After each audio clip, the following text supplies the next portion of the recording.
Muita correria, meu irmão.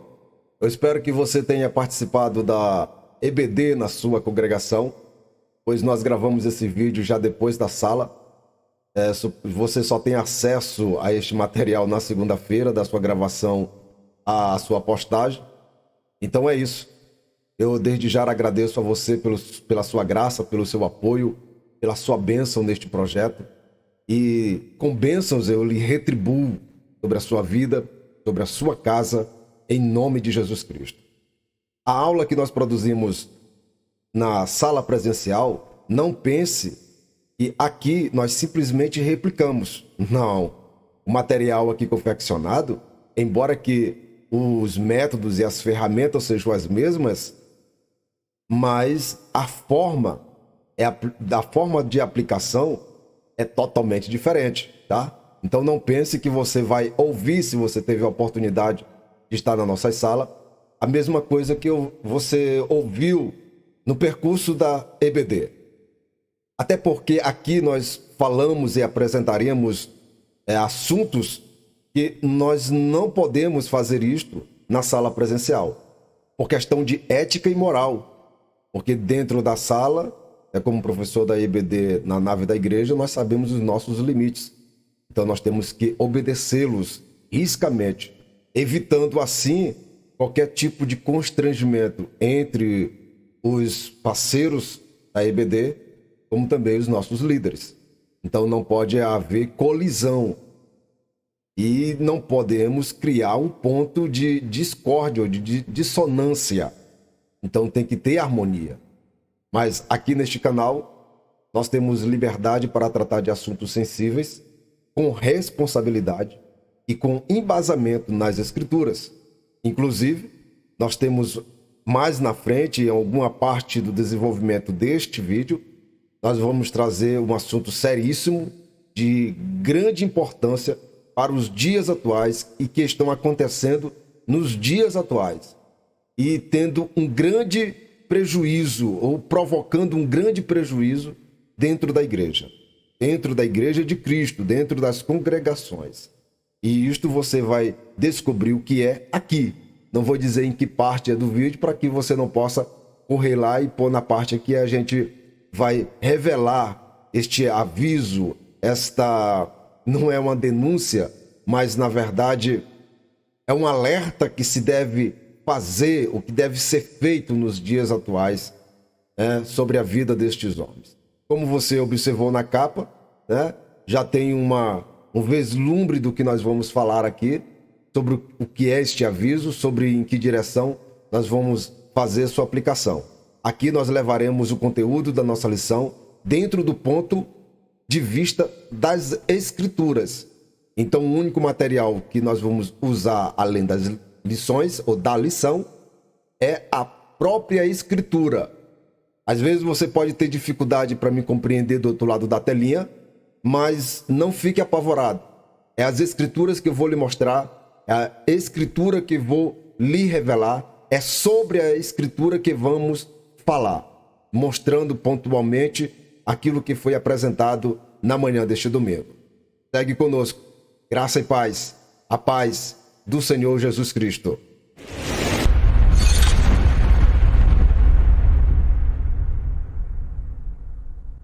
O meu desejo era transmitir essa sala presencialmente, mas vamos sonhar, né?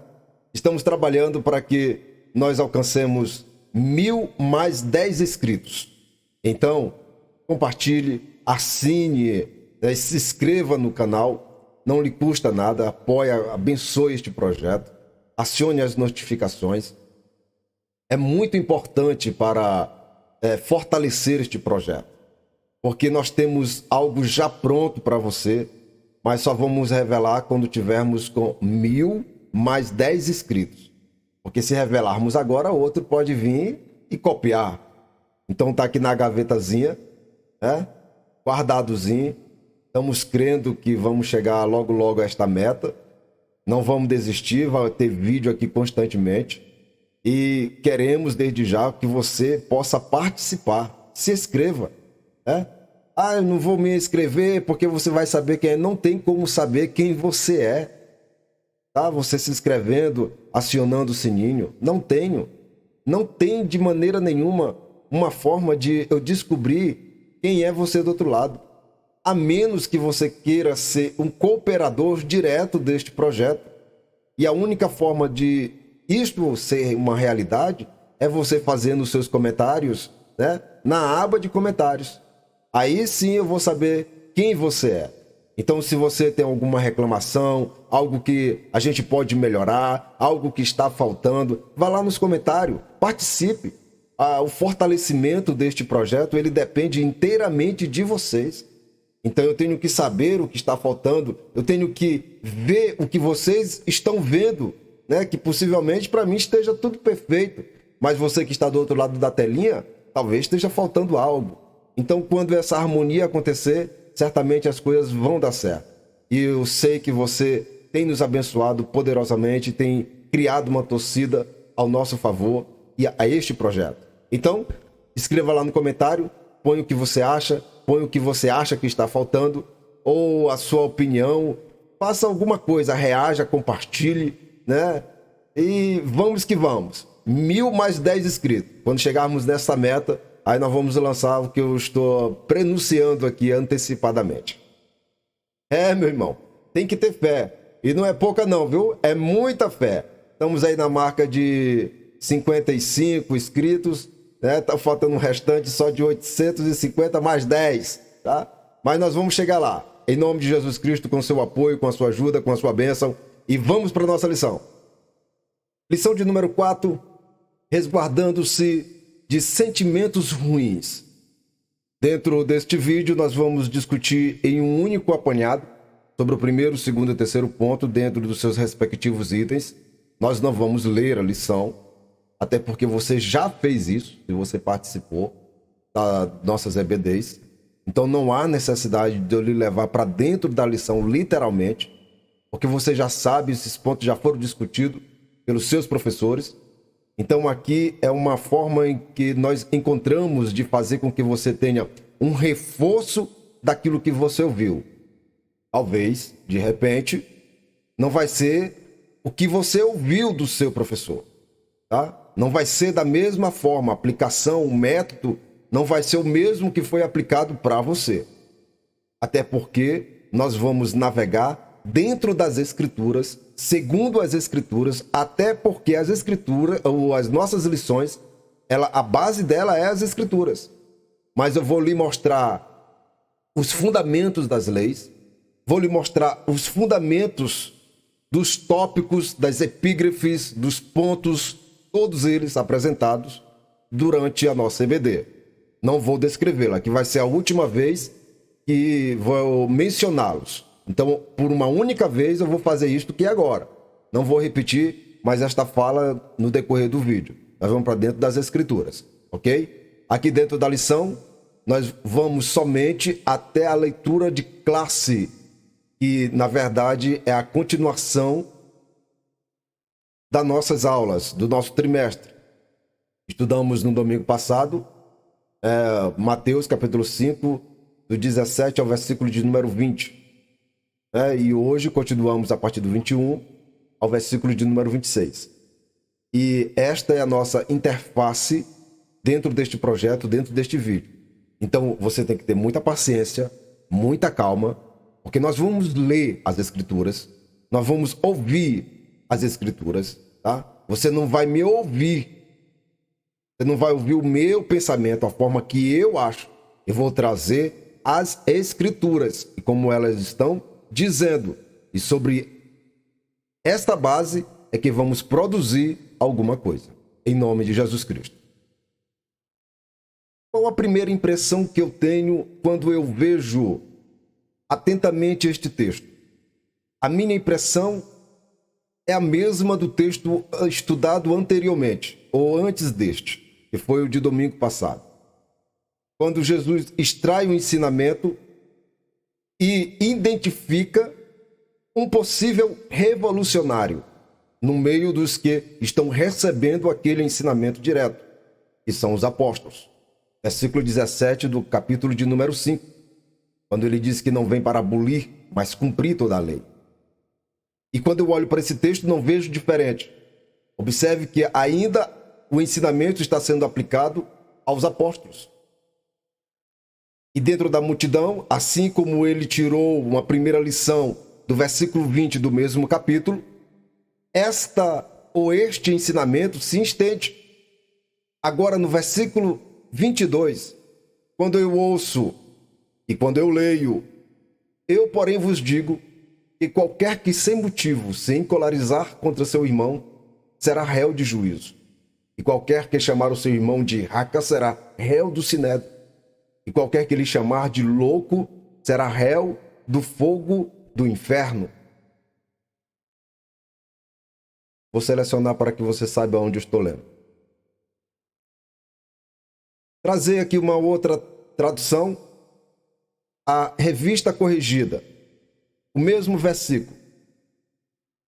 Eu, porém, vos digo que todo aquele que, abre colchete, sem motivo, fecha colchete, se irá contra seu irmão, estará sujeito a julgamento. E quem proferir um insulto a seu irmão, estará sujeito a julgamento do tribunal. E quem lhe chamar tolo, será sujeito ao fogo do inferno. Gostei também, achei interessante, muito interessante, a tradução linguagem de hoje. Repetir novamente o versículo. Aqui nós vamos estudar a Bíblia, nós vamos localizar, vamos rever quantas vezes for necessário, tá? Para que você possa ter o entendimento das Escrituras. Então vamos ainda no pensamento do que eu estou vendo. Mas eu lhes digo que qualquer um que ficar com raiva do seu irmão será julgado. Você já viu que a colocação de palavras aqui já é diferente? Quem disser ao seu irmão, você não vale nada, será julgado pelo tribunal. E quem chamar o seu irmão de idiota, será ou estará em perigo de ir para o fogo do inferno. O que eu vejo? Nesta multidão, os escribas e os fariseus estão presentes, tá? Assim como o Senhor Jesus tirou o ensinamento do versículo de número 20, que antecede o versículo 21, é óbvio, né? Aqui ele continua olhando para a mesma multidão, agora em uma perspectiva diferente, olhando o que não se consegue ver. E através dos pensamentos dos que estavam ali, possivelmente, eu estou dizendo, possivelmente, o Senhor Jesus tenha extraído este ensinamento. Porque veja bem, você sabe que no meio daquela multidão, estes escribas e fariseus estão imbuídos de encontrar alguma coisa em Jesus que possam acusá-lo e levá-lo ao tribunal com o propósito de condená-lo à morte. Olha só o que Jesus está dizendo.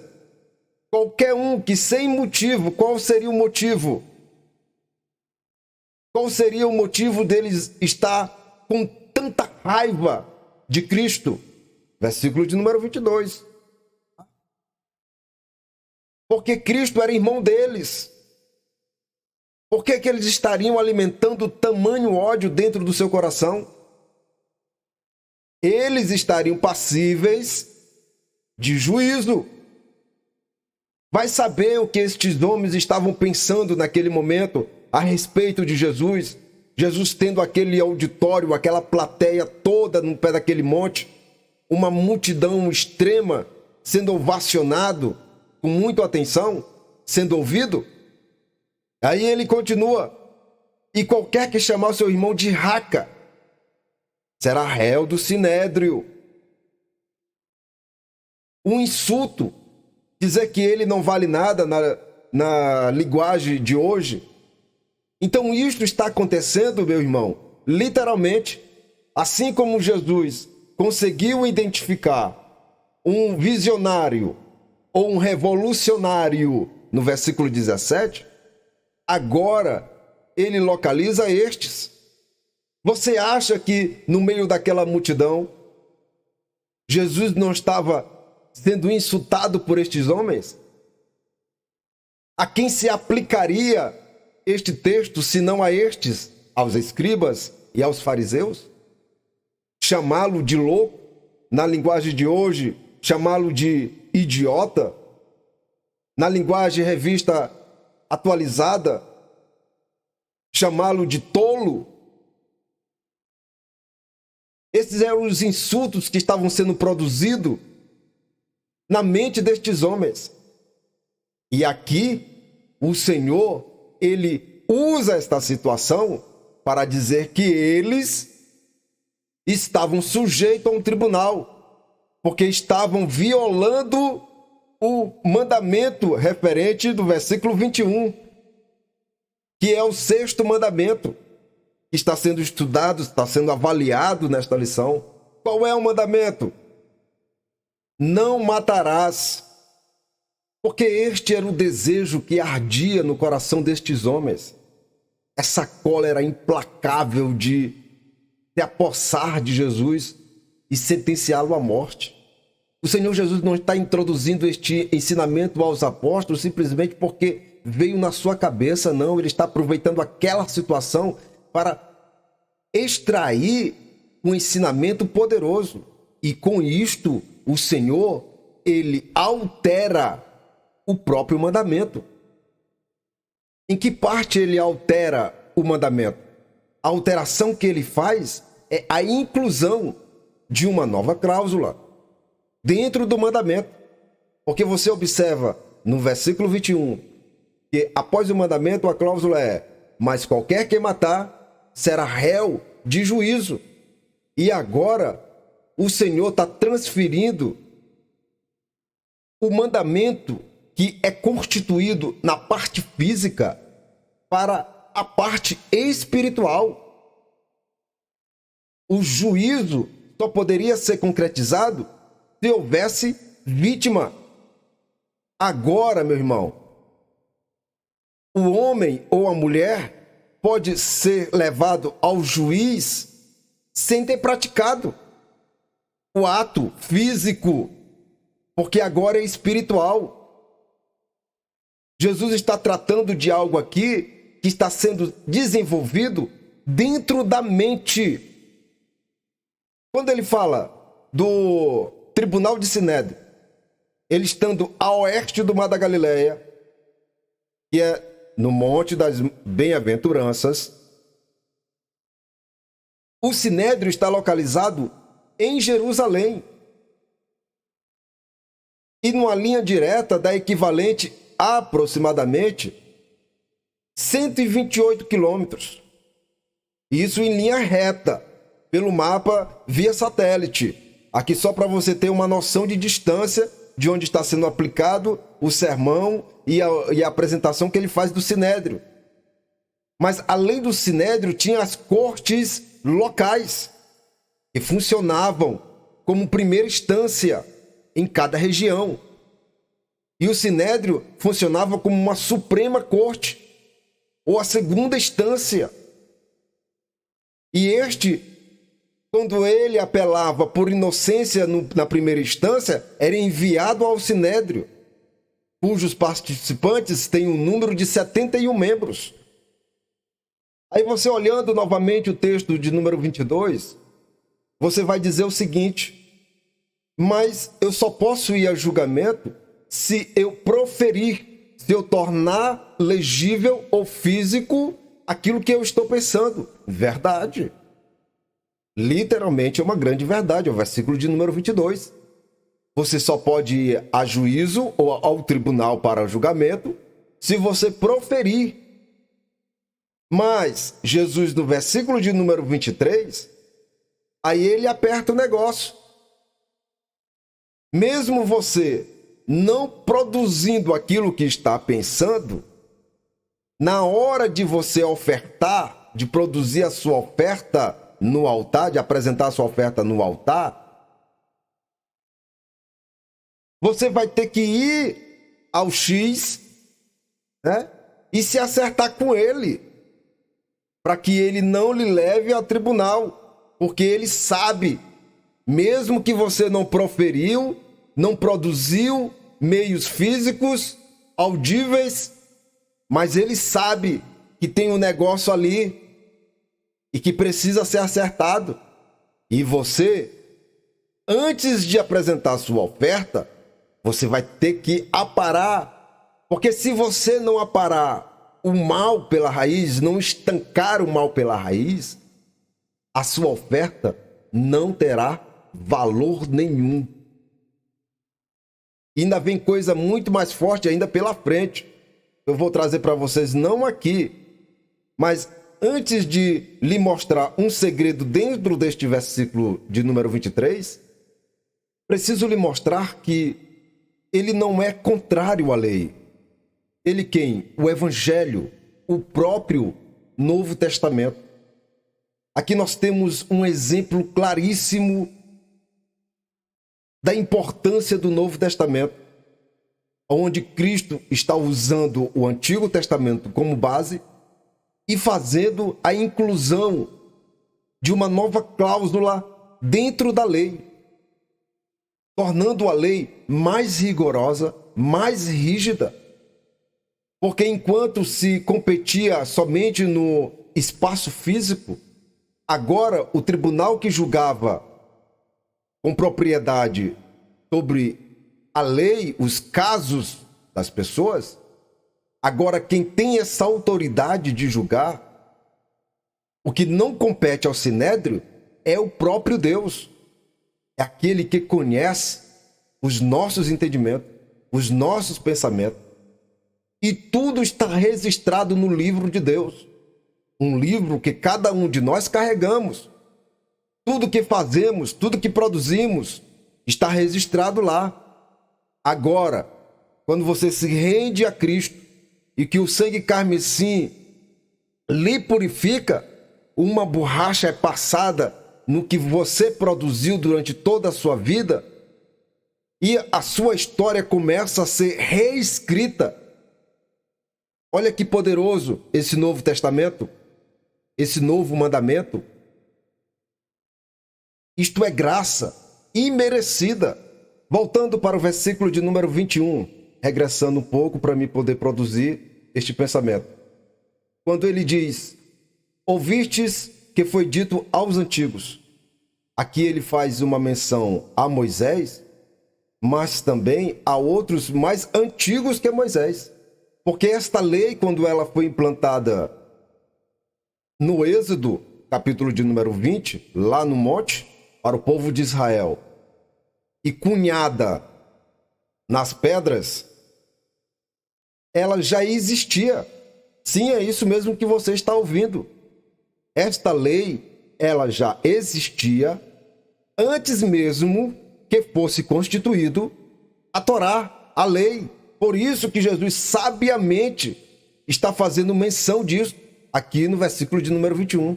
Aos antigos. Para melhorar esta visão, eu preciso levar você para Êxodo capítulo de número 20,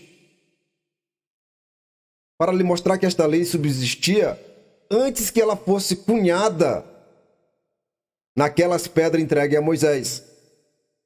E na verdade foram entregues 2 vezes para Moisés. A primeira ele quebrou, como você conhece a história, ok? Êxodo capítulo de número 20, como você está vendo aqui comigo, nós temos os 10 mandamentos. E o mandamento que nós estamos estudando é o mandamento de número 6. Na primeira coluna numérica você tem o número dos versículos e a segunda é referente aos mandamentos. Nossa lição de hoje está respaldada em parte ou totalmente em cima do 6º mandamento. Não matarás. A questão que eu trouxe para vocês é que este mandamento, voltando a repetir, ele já estava em vigor antes que houvesse a aplicação da lei. Então, lá no monte onde Moisés recebe as pedras, ele não é novidade. Ele só é implantado nesse conjunto numérico de leis. E agora é imposto para o povo de Israel. E aqui você tem a estruturação dos 10 mandamentos, sendo que 3 dos 10 são verticais e 7 dos mesmos são horizontais. Aí mais abaixo você consegue acompanhar comigo quais são. De 1 a 3 na aplicação vertical e de 4 ao número 10, aplicação horizontal. E nesta interface já dá para nós observarmos o que Jesus está mostrando para os seus discípulos claramente. O quê? Que na aplicação dos 10 mandamentos, no que se diz verticalmente, os escribas e fariseus são tremendo, tá? São tremendo. Mas no que compete na parte horizontal, é nesta parte é que eles fracassavam. E nesta parte horizontal é que os discípulos, os apóstolos, teriam que excedê-los. Então, só que nessa primeira impressão deste desenho, dessa impressão, nós já temos essa interpretação. Já fica fácil, pelo menos mais fácil, para se entender. Em uma segunda impressão, nós temos outro mandamento que já era vivido ou que foi implantado e que era mais antigo que o número 6, assim numerado a partir de Êxodo 20, que é o quarto mandamento. Lembra-te do dia do sábado para o santificar. Mas ele é antigo como? Como nós podemos localizá-lo? Como nós podemos provar que este mandamento já tinha vigor antes da implantação da lei? Observe que o dia do sábado foi santificado pelo Senhor após a sua criação. Nós estamos falando aqui exatamente de Gênesis, capítulo de número 2, versículo 1 e 2. Isso está em Gênesis.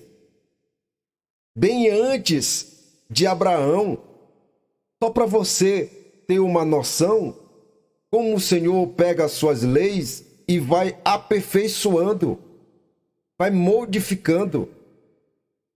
Então aqui nós já temos duas leis que foram modificadas ou alteradas, tornadas melhor. A primeira é o memorial do sábado. A segunda é o mandamento de número 6. E este mandamento, ele foi implantado no pacto com Noé. Foi exatamente em Gênesis capítulo de número 9, versículo de número 3 a 6. Por isso que Jesus está dizendo lá no versículo 21, foi dito aos antigos, significando dizer que era mais antigo que Moisés, ainda que ele estivesse fazendo menção também a Moisés, mas era muito mais antigo que Moisés, este mandamento. Porque este mandamento foi dado para Noé e sua família e gerações posteriores. Olho por olho, dente por dente. Esta expressão é lógico que nós vamos ter ela a partir da lei. Mas aqui se aplica o mesmo termo. Se derramou sangue, o seu sangue será derramado. E o Senhor aqui é tão rígido que este preço seria tomado também dos próprios animais que tirariam ou que derramariam sangue de outros. O seu sangue seria cobrado. E aí ele vira para Noé e diz que também da mão do homem e da mão do irmão de cada um requererei a vida do homem, e ele derramar. Então aqui é sangue por sangue. Nós temos esta lei no seu modelo bruto. Em Levítico nós temos esta lei reimplantada, melhorada. O texto está com você aqui na tela. Levítico, capítulo de número 17, a partir do versículo 10, ou 10 e 11. Que nos diz: e qualquer homem da casa de Israel, ou dos estrangeiros que peregrinam entre vós, que comer algum sangue, que lá não estava determinado comer, lá estava determinado só derramar, aqui o Senhor já modificou, contra aquela alma que comer sangue, eu porei a minha face, e a extirparei do seu povo. Versículo de número 11. Porque a alma da carne está do sangue, pelo que vou-lo tenho dado sobre o altar, para fazer expiação pela vossa alma, porque o sangue que fará expiação pela alma. Então a carne pode comer, agora o sangue tem que ser derramado, não pode ser ingerido, se for. E isto aqui foi o que foi alterado na lei original, ou melhorado. Então, com isso, você pode observar comigo, aqui em Êxodo, capítulo de número 20, as melhorias que o Senhor vem fazendo sobre as leis estabelecidas por Ele, desde a criação. Uma lei que se repete novamente em Levítico é a lei do sacrifício. A base do sacrifício, a base do altar, é tirada no sacrifício de Abraão, onde Deus faz um pacto com ele novamente. Então, todos os sacrifícios produzidos pela lei e sustentado por elas, a base é o sacrifício feito por Abraão. Lá no capítulo de número 12, ainda de Gênesis. Então, essas são modificações que o Senhor mudou ao longo da história para punir o homem. Em uma visão geral, o que você vê? Que desde Adão, quando você ouve nas Escrituras, até Moisés, a morte reinou, era sobre este princípio. Não tinha como castigar o homem individual. Todos estavam condenados à morte. E o Senhor modificou isto na implantação da lei. Com a lei, ele podia aplicar o castigo ou o juízo individualmente. Então nós temos um grupo de pessoas que de Adão até Moisés, eles estavam sobre um único julgamento. Então aqui nós temos um julgamento coletivo. Então todos serão medidos por uma única vara. Não tinha como o Senhor castigá-los individualmente, porque o final era a morte. E com a implantação da lei, ele pôde melhorar aquilo que ele produziu ao longo da história para castigar o homem individualmente segundo as suas inflações.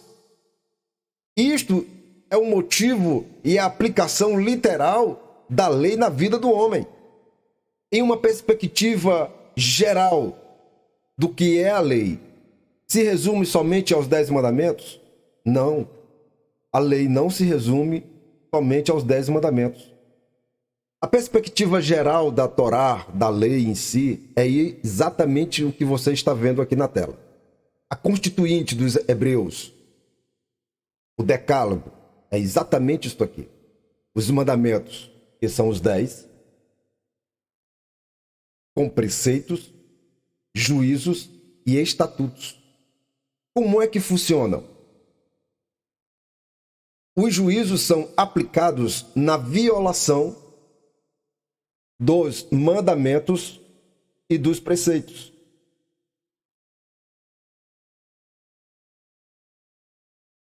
Então, quando há a violação dos mandamentos, que são os 10, e dos preceitos, aí vem a aplicação dos juízos. E por último, nós temos os estatutos. Aí você está vendo a descrição do que se remete a exatamente os estatutos e, respectivamente, a cada ponto da lei. Por que eu estou trazendo este ponto? Para harmonizar com os evangelhos e para desconstruir a ideia de abolição da Torá. Nós não teríamos um entendimento sobre as Escrituras ou sobre o próprio Messias ou o próprio Novo Testamento que foi constituído com a morte de Cristo se nós não tivéssemos as Escrituras hebraicas ou a própria Torá, decálogo, como você queira. Seria impossível. Nós não há necessidade de aplicarmos o sacrifício, sim, já que nós vamos voltar para esse ponto lá no versículo de número 23 da nossa leitura oficial. Somente eu trouxe isso aqui para lhe dizer que quando o apóstolo leu Deuteronômio capítulo de número 27, versículo de número 26, que está escrito: maldito aquele que não confirmar as palavras desta lei, não as cumprindo, e todo o povo dirá amém. Aí você certamente pode se trouxer do outro lado da telinha e dizer: mas o que é que tem a ver este texto com tudo que você mostrou? É a interpretação feita pelo apóstolo Tiago quando ele lê este texto. E conhecendo todas as leis, todos os estatutos, todos os preceitos, todos os juízos, vivendo na prática todos os costumes de sua cultura, quando ele lê este texto, olha como ele traduz nos evangelhos, seus escritos. Tiago, capítulo de número 2, versículo de número 10, o que ele diz: porque qualquer que guardar toda a lei e tropeçar em um ponto, tornou-se culpado. O que ele quer dizer? Que se os que cumprem toda esta lei, todos estes mandamentos, preceitos, juízos e estatutos, e falhar em um apenas, seja estatutos, seja juízos, seja preceitos, ou seja mandamentos, ele violou toda a lei. Então, para ele violar toda a lei, basta ele falhar em um único, por menor que seja, como disse Cristo, dos mandamentos.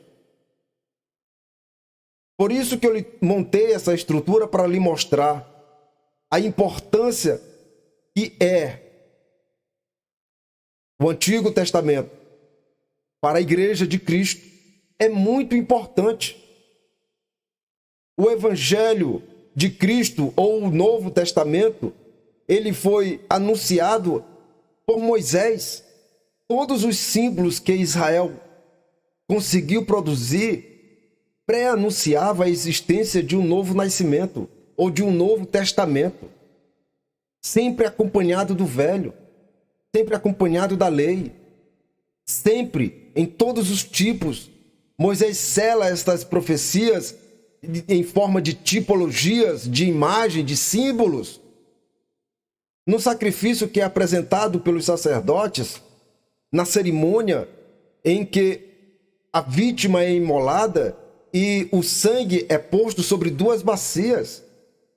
Uma bacia, o sangue da vítima é posta em volta do altar, nas pontas do chifre, expegida sobre o livro e sobre o povo. A outra bacia é derramada sobre as grelhas do altar, simbolizando que um outro testamento, um outro pacto surgiria. E quem nos dá a revelação disto é o apóstolo em Hebreus capítulo de número 9 e 10. Ele desenha exatamente sobre este sacrifício, onde a existência dessas duas bacias apontava para um novo testamento, para um novo pacto. Então a história de Israel é desenhada, é pintada sempre, construída num pensamento de que algo novo estava prestes a surgir. Então por que eu vou alimentar a ideia de que não há necessidade de ter este material, se somente com ele eu tenho essas revelações e muitas outras? Somente com ela que nós vamos nos estruturar naquilo que nós não conhecemos, que são os fundamentos da nossa fé. Ela é a base. Aqui eu trouxe para vocês, olhando o Deuteronômio, que o apóstolo Tiago escreveu. Eles não abriram mão, eles interpretaram de uma forma corretíssima. E com Jesus não é diferente. Como você pode ver exatamente no nosso texto. Aqui no versículo de número 23, o Senhor Jesus introduz dois elementos importantíssimos que vale a pena a gente observar. Porque ele também não foge desse princípio. Ele não abriu mão dessas escrituras. Ele está fazendo uso literalmente dessas escrituras. Já falei em outros vídeos que todas as vezes que quando você ouve tanto Cristo falar das escrituras como os apóstolos, eles não estão mencionando o Novo Testamento, porque o Novo Testamento está sendo construído. E quando você ouve os apóstolos, mesmo com a morte e ressurreição e ascensão de Cristo, o Novo Testamento, ele ainda não é físico, ele ainda continua sendo construído com a vida dos apóstolos. Então, como ou com que base é que eu vou me submeter a abrir mão daquilo que tanto Cristo como os apóstolos usaram para construir o que nós temos? Quais são os elementos? A oferta e o altar. De onde é que Cristo está tirando exatamente isto aqui? O que é que Cristo está se referindo mais uma vez aqui no seu discurso? Para isso, tenho que levar você lá para Levítico, capítulo de número 7, versículo de número 37. Olha de onde é que Cristo está tirando o versículo de número 23, a base da fala de Cristo. A base que o Senhor Jesus está usando para adicionar uma cláusula dentro da sexta lei. Levítico 7:37. Essa é a regulamentação acerca do holocausto, da oferta de cereal, da oferta pelo pecado, da oferta pela culpa, da oferta de ordenação e da oferta de comunhão. Então, aqui nós temos 5 regulamentações. Nós temos a lei sobre acerca dos holocaustos, da oferta de cereal e a oferta pelo pecado, a oferta pela culpa, a oferta de ordenação ou apresentação e a oferta de comunhão ou a oferta pacífica. É esta oferta que está em discussão no versículo de número 23 do capítulo de número 5 de Mateus. E se você deseja acompanhar literalmente a regulamentação ou a lei sobre cada ponto especificado aqui, a referência está na sua tela. Tá? Você pode ler com muito cuidado, com muita atenção, até porque nós não vamos fazer isso porque o vídeo já está longo. E ainda no mesmo capítulo, versículo de número 11 ao versículo de número 15, nós temos a regulamentação da oferta que está sendo discutida por Jesus no versículo de número 23. Voltando para lá. Esta é a melhor forma que encontramos para lhe mostrar a fundamentação que Cristo está usando no seu discurso. Não existe um outro caminho. Você tem que ler muito, tem que pesquisar muito. Às vezes é cansativo, tá? Você não está recebendo aqui um material mastigadozinho. Eu estou lhe entregando as fontes. Eu estou lhe entregando a matéria-prima. A partir daqui que você vai formular o seu pensamento e ter a sua interpretação. Agora aqui no versículo de número 23, tem um detalhe muito importante que eu tenho certeza que passou desapercebido por muitos. Eu vou botar aqui mais ou menos, para mais ou para menos, 80% dos professores. Isso não é um ponto de discussão. Não estou aqui criando um atrito, não. Porque a primeira impressão, quando nós lemos, é essa que ela nos transmite. Qual é a impressão? Quando você lê o versículo de número 23. Portanto, se trouxeres a tua oferta ao altar, e aí te lembrares de que teu irmão tem alguma coisa contra ti. Versículo 24. Deixa ali diante do altar a tua oferta, e vai reconciliar-te primeiro com o teu irmão, ou com teu irmão. Depois vem e apresenta a tua oferta. O que é que tem aqui? Que você possa não ter prestado atenção, que é muito importante e faz uma grande diferença. Quem é que tem o problema aqui? É o ofertante, o que vai apresentar a oferta? Ou é o que está em casa ou em algum lugar? Olhe para o texto. Rápido, pense rápido. Quem é que tem o problema? é quem vai ofertar ou é o que está em casa? Deu para perceber aqui a diferença? Quem tem um problema aqui não é o ofertante, mas sim o que está em casa. Observe o texto. Se eu vou ofertar no altar, e se eu me lembrar que meu irmão tem alguma coisa contra mim, então deixo a minha oferta lá e vou em busca deste irmão e vou me retratar com ele. Mas espera aí, se eu vou ofertar no altar e quando eu estiver no pé do altar e me vir a lembrança que meu irmão tem algo contra mim, deixo a minha oferta e vou me retratar com este irmão. Vou provocar uma reconciliação com este irmão. Não pense que o depositante, o ofertante, é que tem um problema. Não é o ofertante que tem o problema, mas o seu irmão que tem um problema contra o ofertante. E o ofertante sabe que o irmão X tem uma desavença com ele. Mesmo ele não tendo nenhuma desavença em contrapartida, mas ele não pode ofertar, ele sabendo que este irmão tem este contraponto com ele. Ele tem que provocar a união, a paz, a reconciliação, para não ser réu de um tribunal. Você consegue entender agora o que diz o texto? Lê comigo claramente agora. Portanto, se você ou se eu trouxeres a oferta ao altar e no momento de ofertar eu me lembrar que o meu irmão tem alguma coisa contra mim, então eu vou deixar minha oferta ali e vou lá.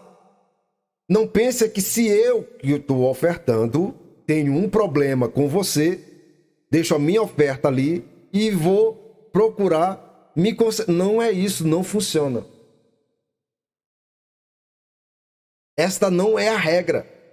Vamos reverter o quadro. Se sou eu que sou problemático, então, meu irmão, eu não posso estar nem no pé do altar, muito menos para ofertar. Se eu sou problemático.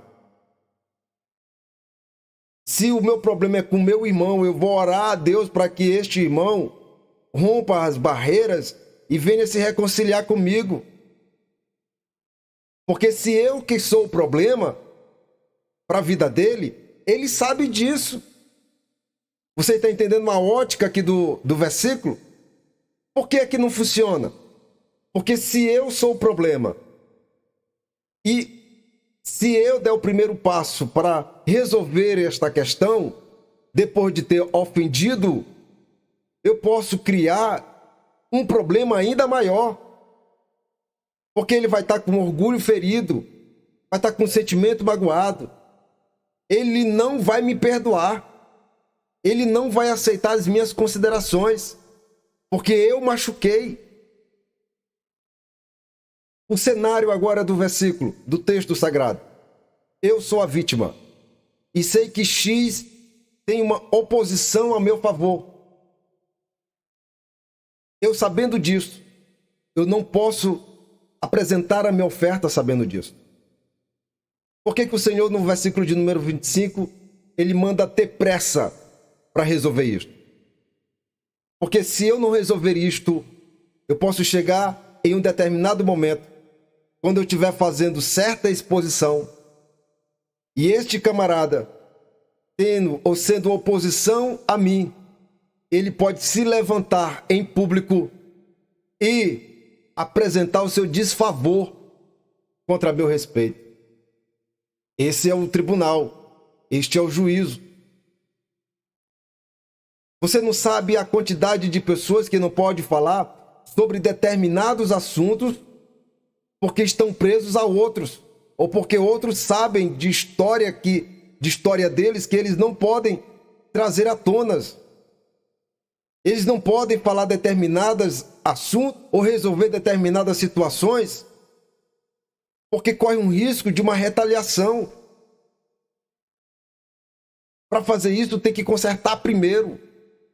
Então não adianta pousar de bonzão e dizer que está tudo bem, quando você sabe que existe uma oposição contra você. É isto aqui que o texto está nos revelando.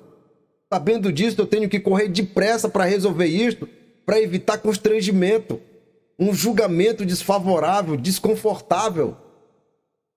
Aí sim, eu vou no meu inimigo, no meu opositor, lhe constranjo quando eu faço isso, porque ele não espera que esta parte venha provocar essa reconciliação. Agora, quando você é culpado, a outra parte fica ali esperando e fica dizendo: eu vou esperar fulano aqui. No dia que ele vier, eu tenho aqui para ele. Ele fica lhe esperando, tá? Mas quando você constrange, é desta forma aqui. Quando você sabe que tem uma oposição contra você, quando você procura para sanar, para sarar, para estancar, você o constrange, você deixa sem argumento. E quando houver determinada situação que você estiver falando algo que antes não podia, ele não pode se levantar contra você, ele não pode lhe apresentar a um tribunal, porque você já solucionou, já negociou os termos, já lhe calou. Jesus é poderoso nisto aqui. E isto está em vigor hoje. Isto está em pleno vigor. É exatamente assim que funciona nos nossos dias.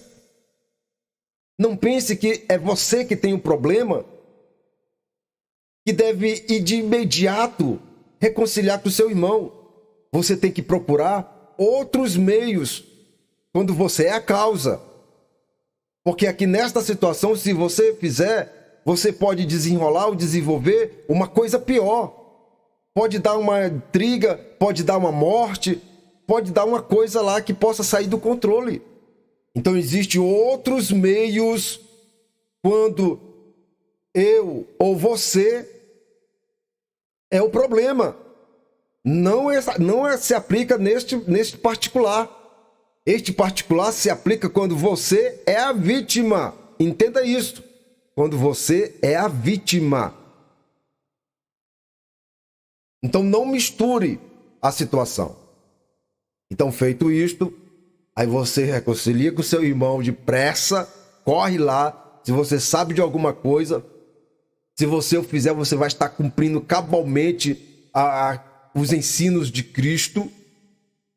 E sua vida se romperá em bênçãos. E aqui eu entro em um ponto delicado, muito sensível. Quando eu observava Levítico, capítulo de número 20 ou 37, 7 e 37, que é o que corresponde à base fundamental para o discurso de Jesus do versículo 23 do capítulo 5 de Mateus, fiquei chocado com o que vi. Em uma primeira impressão, me impactou muito a impressão e a exposição do texto, quando nos revela que a cerimônia de apresentação ou de ordenação em algum cargo eclesiástico, especialmente aos sacerdotes e levitas, os apresentados, além de trazer a oferta da apresentação, da ordenação, tinha que vir acompanhada com a oferta de comunhão ou com a oferta pacífica.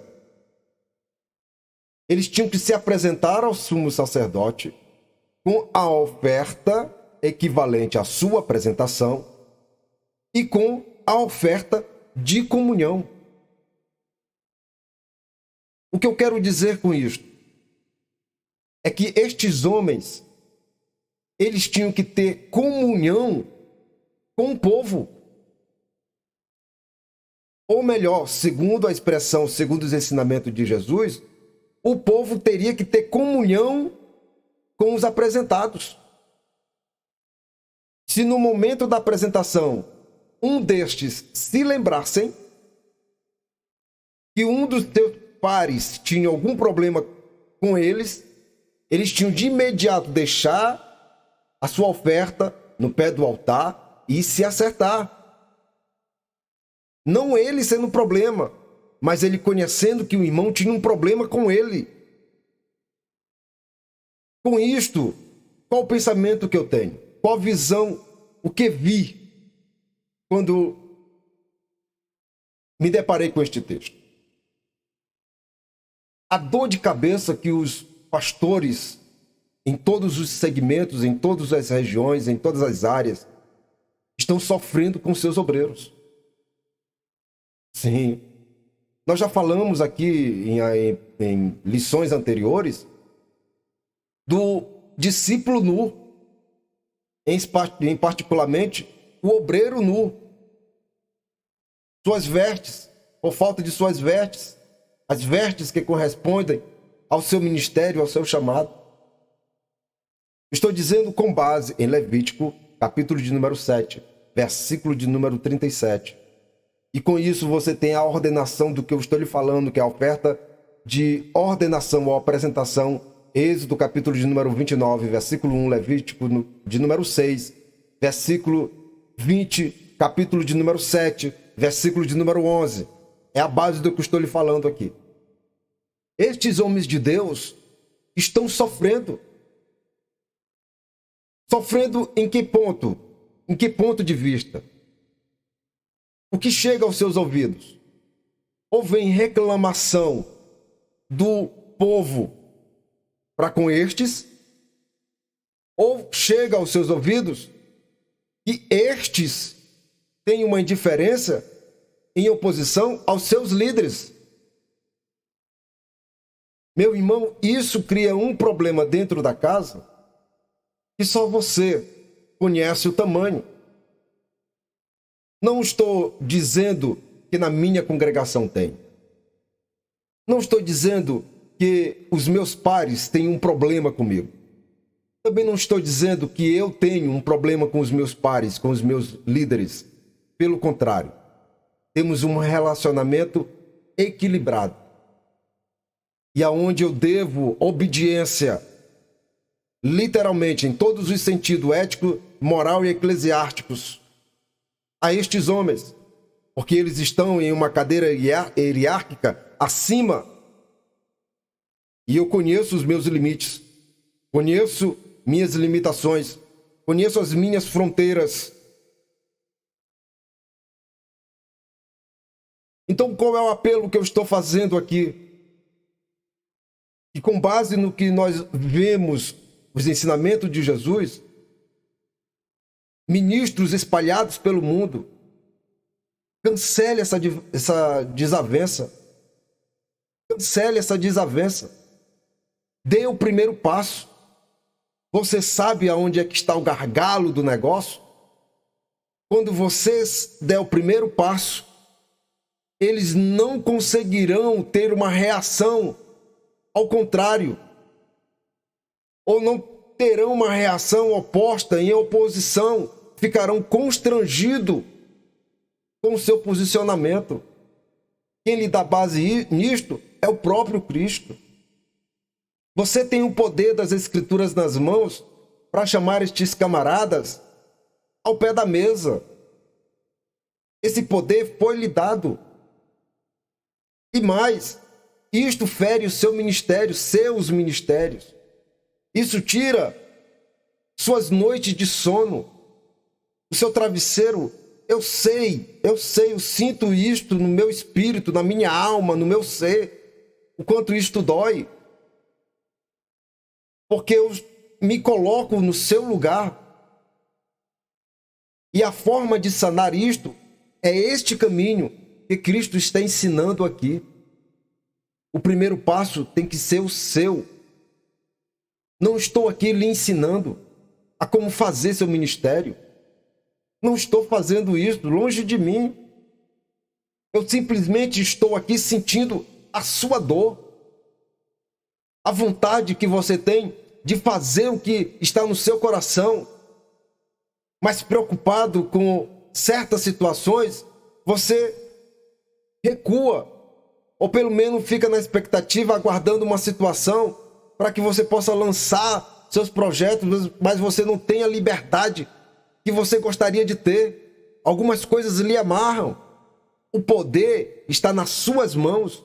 O poder foi lhe entregue a você e mais ninguém.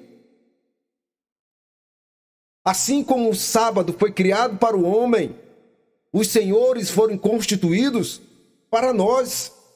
Eu sei que isto não é competência minha de se fazer isto, porque eu sei que tem homens que estão sobre os senhores. Mas se de alguma forma este material chegou até você, não o receba e nem me trate como seu inimigo. Longe de mim tal coisa. Porque a unção que está sobre as suas vidas, elas não foram constituídas pelo homem, mas por Deus. E somente com o seu sofrimento e com a dor que você sente, é que eu consigo produzir o conteúdo desta forma. E aqui eu adentro em outro terreno que é mais sensível do que este, que é os seus gabinetes. Seus gabinetes. É isso mesmo que você ouviu. Os seus gabinetes ficaram vazios. Estão vazios. Será que eles estão vazios é porque os problemas foram sanados da nave da igreja? Todos os problemas foram sanados, ninguém tem problema? Por que estão vazios? Eu tenho certeza que os senhores se fazem esta pergunta. E o responsável por esta situação são outros que lhe antecederam, que deixaram um abacaxi por descascar nas suas mãos, deixaram um problemão para outros, situações diversas de todos os sentidos. Ah, isso não é coisa para você tratar. Não é, são coisas que são visíveis no mundo. O mundo está de olho em nós, o mundo conhece coisas que nós nos assombramos quando sabemos que eles sabem de tais coisas. Quando o apóstolo Paulo escreveu aos Coríntios, 1 Coríntios capítulo 6, versículo 1 e versículo de número 5, sobre a questão dos próprios irmãos levarem suas causas a tribunais que não são eclesiásticos, aos tribunais comuns, seculares, levando seus irmãos a juízes. Por quê? Por acaso não há sábios no meio de vós capazes de julgar seus irmãos? É Paulo que está dizendo. Capítulo 6, versículo 1 e 5, 1 Coríntios. O que aconteceu?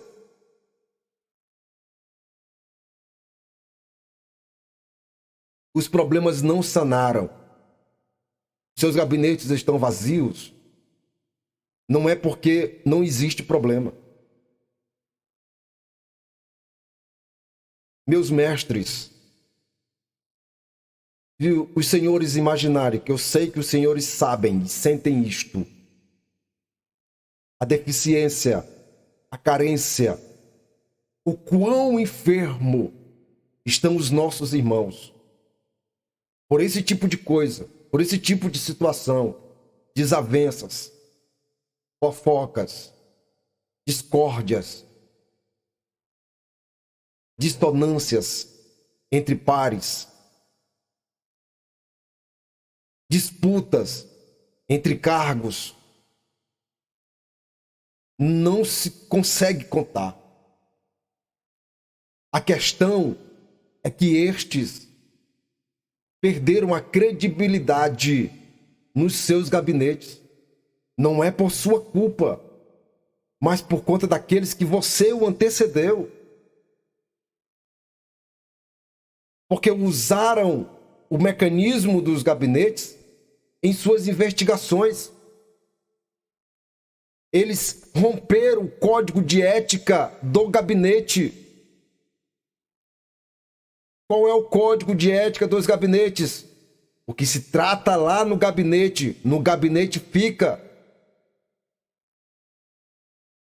E o que tem acontecido, isto é muito sério, é que o que se trata no gabinete, no outro dia, toda a massa sabe do que foi tratado lá. E só 2 pessoas estavam lá: o necessitado e o tratador.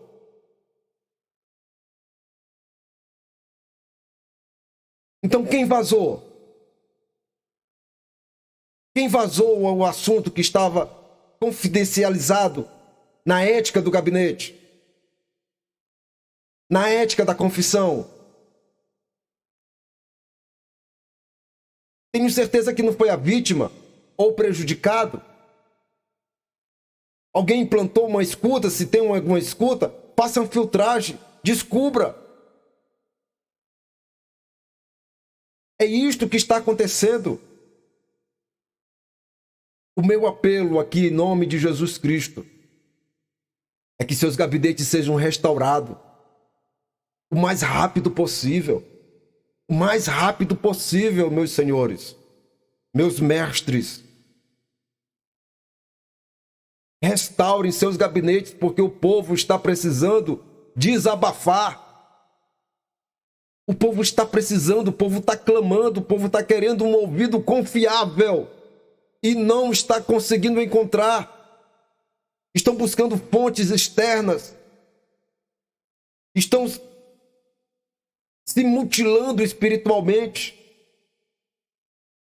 Eu sei que os senhores estão dispostos, estão sempre disponíveis, estão acessíveis, mas vocês têm que cancelar, têm que sanar, têm que estancar aquilo que foi plantado em nome de Jesus Cristo.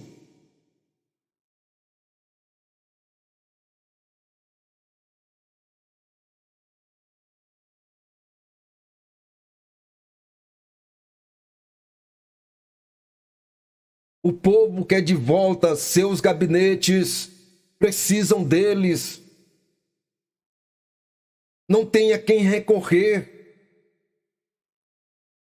Os senhores é que foram constituídos para ouvidos deste povo, para receber deste povo. É muito sério, é muito delicado isto aqui. Não estou lhe ensinando como fazer seu ministério, não. Eu estou lhe dizendo, talvez, o que os seus pares, o seu primeiro escalão, não tem coragem de lhe falar. É isto que está acontecendo. Eu espero muito que este material chegue até você, aonde quer que seja, que chegue de alguma forma. E observe o que eu estou lhe falando. Em nome de Jesus Cristo.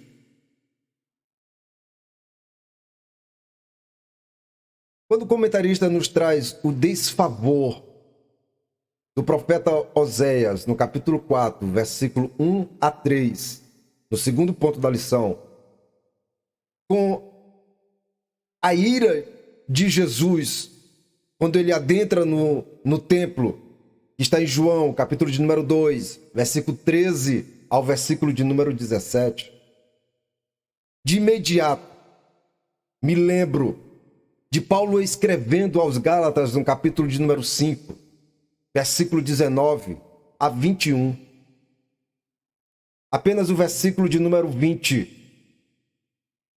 Não tenho que ler os 3 versículos. Porque as obras da carne são manifestadas, as quais são prostituição, impureza, lascívia, idolatria, feitiçaria, inimizades, porfias, imulações, iras, pelejas, dissensões, heresias, invejas, homicídios, bebedices, glutonarias e coisas semelhantes a estas. Voltando um pouco o texto, você vai encontrar aqui que nesse compêndio, a ira, ela é obra da carne. Então, quando o comentarista nos traz a situação do profeta Oséias com a situação presenciada por Cristo lá no templo, em João capítulo de número 2, 13 a 17. Estes homens estavam movidos pela carne? Pensa aí comigo. Se a ira, ela é obra da carne. E aqui nós mostramos a ira do profeta Oséias e a ira que o Senhor vivenciou por 2 vezes essa situação. Então, é perigoso dizer que o Senhor está virado aqui pela carne? Pense aí comigo. Como é que eu vou interpretar este texto? Como é que eu vou interpretar essa situação? Os discípulos, quando viram aquela situação que Jesus entrando dentro do templo, chutando o pau da barraca e dispersando aqueles que estavam lá abaixo de chicote, irado.